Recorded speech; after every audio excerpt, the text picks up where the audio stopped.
Bueno, damas y caballeros, en esta ocasión me tocó entrevistar a nada más y nada menos que a Christy Karacas, el creador de Superjail y de Ballmastrz 9009, quien está estrenando un nuevo especial en Adult Swim. Disfruten la entrevista y recuerden que Ballmastrz Rubicon está ya disponible en HBO Max.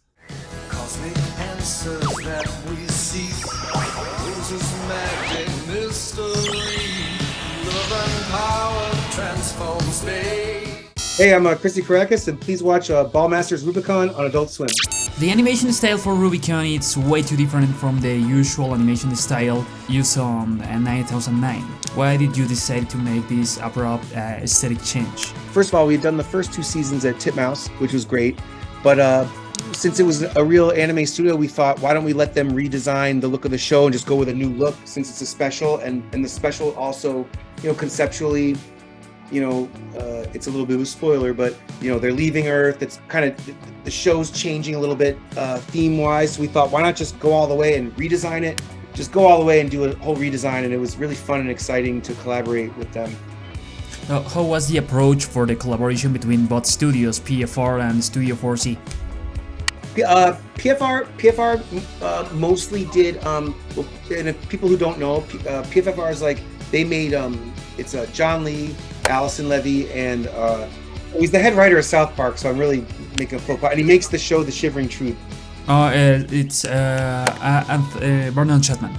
Vernon Chatman. I know him, so I'm being crazier. But Allison was a producer, and then John actually gave amazing story notes, and John Lee was actually a script supervisor on many episodes of Superjail. Like, we have a long relationship with them, but they made Wonder Chosen, they make Xavier, they make a lot of things that I'm a big fan of, so it was really fun to work with them. But with that extent, they just they gave story notes in the beginning, and we just did the audio records and the storyboarding in the States here. And then all that went to Japan, and they did the redesign, and then they animated off the storyboards and stuff. So that was the extent of the collaboration. Many people on the internet have nostalgic memories when they watch Ballmastrz, so thanks to the comedy, the art style, or the music. Do you think Ballmastrz is a tribute to the 70s, to the 80s, or to the 90s? I would say the show is like a tribute to anime, and there's lots of different things, but Rubicon specifically, we kind of went with like a 60s, 70s look, and I guess, I don't know if it's a tribute, but it was definitely massively influenced by like a retro kind of look. The things I grew up watching. I used to love Gatchaman, like, Battle of the Planets, Gatchaman, like Force 5, like these kind of more, kind of retro, it almost has a Speed Racer look, like a 60s, 70s look. Yeah, because we can also catch some JoJo's Bizarre Adventures and Bolton references on Rubicon. Yeah, so modern and basically all anime, really, just everything we love, Do you have a particular sequence or scene inside Rubicon that makes you feel proud of the final result? The intro sequence with the song was really fun because it was like kind of a Gundam Macross space battle. You saw it, right? Yeah, I know. Yeah, like the missiles and the flying around and all that. Also the theme song is a banger. Yeah, it was really fun to do. We did that with Joe Wong and Morgan Phelan. I mean, Morgan sings with Justice and Kavinsky and stuff, and Joe did the music. Joe is a musician and has a band, but he did the music for Superjail and Ballmastrz. He actually scores Natasha's other shows like Russian Doll and stuff, which is kind of funny connection. But that was really fun, and we wanted to do like a whole music video and a whole song. And it's funny, a lot of people have been responding positively. So maybe if it goes well, we can maybe do more. I hope.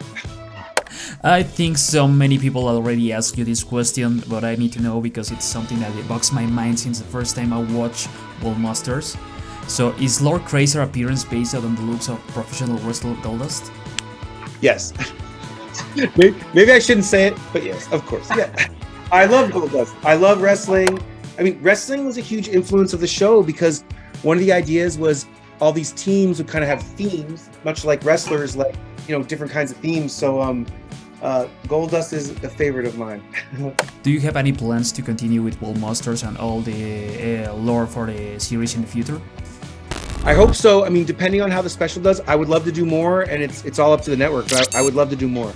And do you consider it's the most different project that you work on, or it's most unique of them? It was really unique in the sense that, again, we heavily collaborated with the Japanese studio 4C, where it really was a collaboration of their vision and art and ours and the story, and it was just really fun to make, and it really was fun, and I think it was really fun to make, and I hope people have fun watching it.